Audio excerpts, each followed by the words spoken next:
একটি 30 degree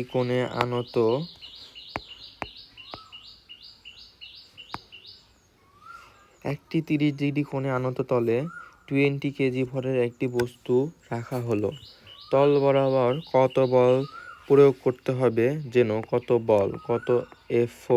force প্রয়োগ করতে হবে যেন বস্তুটি স্থির থাকে। আচ্ছা, আনত তলটা হচ্ছে এই যে এখানে হচ্ছে 20 কেজি ভরের একটি বস্তু রাখা আছে।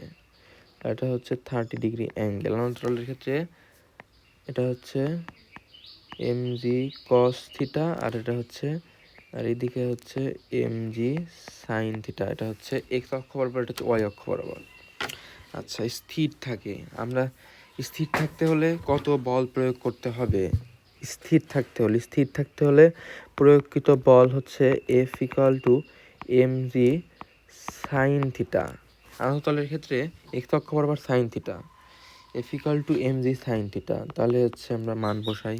m এর মান হচ্ছে 20 কেজি, তারপরে g এর মান 9.8 আর হচ্ছে sin 30 ডিগ্রি। sin 30 ডিগ্রির মান হচ্ছে হাফ। 20 × 9.8 × হাফ, 10 × 9.8 আসলে হচ্ছে 98। দেন হচ্ছে একটি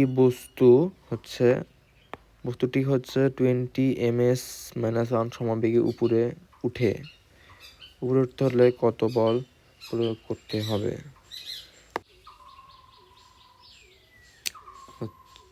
একটি বস্তু 20 ms - 1 সমাবেগে উপরে ওঠার ক্ষেত্রে কত বল প্রয়োগ করতে হবে? উপরে ওঠার সমবেগ ক্ষেত্রে ত্বরণ হচ্ছে 0।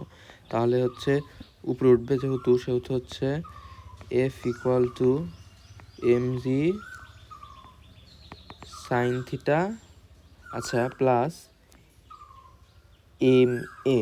ত্বরণের মান যেহেতু 0 সেহেতু এটা হচ্ছে 9। যেহেতু 0 দ্বারা গুণ করলে mg 0, তাহলে হচ্ছে এটা হচ্ছে mg sin theta. mg sin থিটার ক্ষেত্রে উত্তর একই আসবে। তারপরে আবার হচ্ছে 20 ms - 1 হচ্ছে সমবেগে নিচে নামার ক্ষেত্রে যেটা হবে সেটা হচ্ছে F = mg sin theta minus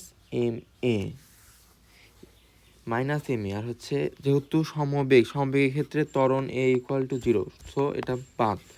এই ক্ষেত্রে উত্তরে 98 হবে। তারপরে হচ্ছে বস্তু 4 ms - 2 ত্বরণে উপরে উঠতে হলে কত বল প্রয়োগ করতে হবে? উপরে ওঠার ক্ষেত্রে যেই বল প্রয়োগ করতে হবে সেটা হচ্ছে iv। সেটা হচ্ছে F = উপরে উঠবে, তাই না, mg sin থিটা। উপরে ওঠার ক্ষেত্রে সবসময় যোগ mg sin theta plus ma। তারপরে মান বসাবো, উত্তর শেষ। আর হচ্ছে 5 নাম্বার হচ্ছে বস্তু 4 ms - 2 নিচে নামার ক্ষেত্রে কত বল প্রয়োগ করতে হবে? নিচে নামার ক্ষেত্রে F = সবসময় প্রথমে আগে mg sin থিটা, তারপরে হচ্ছে মাইনাস ma। যেহেতু নিচে নামার ক্ষেত্রে হচ্ছে মাইনাস আর উপরে ওঠার ক্ষেত্রে প্লাস, এটা মনে রাখলেই হবে। দেন জাস্ট মান বসাবে অ্যান্ড উত্তর শেষ। ওকে, ডান।